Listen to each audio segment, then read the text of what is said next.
बकरीद से पहले ही सूबे के मुख्यमंत्री ने नमाज पढ़ने को लेकर आदेश जारी कर दिया था और हिदायत दी थी कि नमाज अता फरमाएं, लेकिन कायदे से।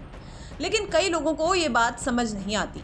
अब एक बार इन लोगों को ही देख लीजिए, एक वक्त की नमाज पढ़ी और अब सीधे हवालात पहुंच गए हैं। इतना ही नहीं, आगे और सुनिए। खुद तो हवालात गए, साथ में कई पुलिस वालों को लाइन हाजिर करवा गए 100 अलग। तो हुआ ये कि कुशीनगर के खड्डा थाना के तुरकहा गांव में बकरीद के दौरान कुछ लोग ग्राम सभा की जमीन पर नमाज पढ़ने बैठ गए। इस बात की जानकारी खड्डा पुलिस को थी, मगर पुलिस ने इस मामले पर कोई एक्शन नहीं लिया और घटना को नजरअंदाज कर दिया।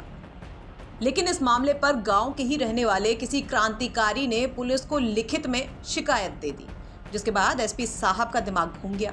एसपी साहब ने तत्काल खड्डा थाना अध्यक्ष नीरज कुमार राय, हल्का के दारोगा ओम प्रकाश यादव और एसआई मोहन सिंह को लाइन हाजिर कर दिया और नमाज पढ़ने और पढ़ाने वाले 11 लोगों को हिरासत में लेकर पूछताछ में जुट गई। अब आप सोच रहे होंगे कि आखिर यूपी में नमाज पढ़ना गुनाह है क्या? अब है कि यूपी में नमाज पढ़ना गुनाह नहीं है, लेकिन विवादित जमीन पर नमाज पढ़ना गुनाह है और ये खुद सूबे के मुख्यमंत्री कह चुके हैं।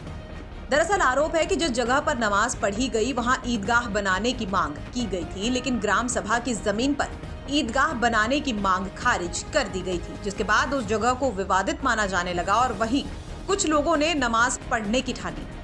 इस मामले पर कुशीनगर के एसपी ने जानकारी देते हुए कहा कि ग्राम सभा की जमीन पर नमाज पढ़ने को लेकर शिकायत मिली है और जांच में शिकायत सही पाई गई है, जिसके बाद मामले में 11 लोगों को गिरफ्तार कर लिया गया है और 3 पुलिसकर्मियों को लाइन हाजिर कर दिया गया है। थाना क्षेत्र के अंतर्गत नमाज अदा करने के उपरांत 11 लोगों के खिलाफ मुकदमा दर्ज हुआ है और एसएचओ को लाइन हाजिर किया गया है। क्या है मामला, क्या कर?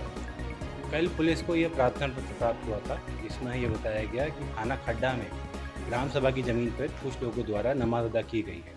इस प्रार्थना पत्र की जाँच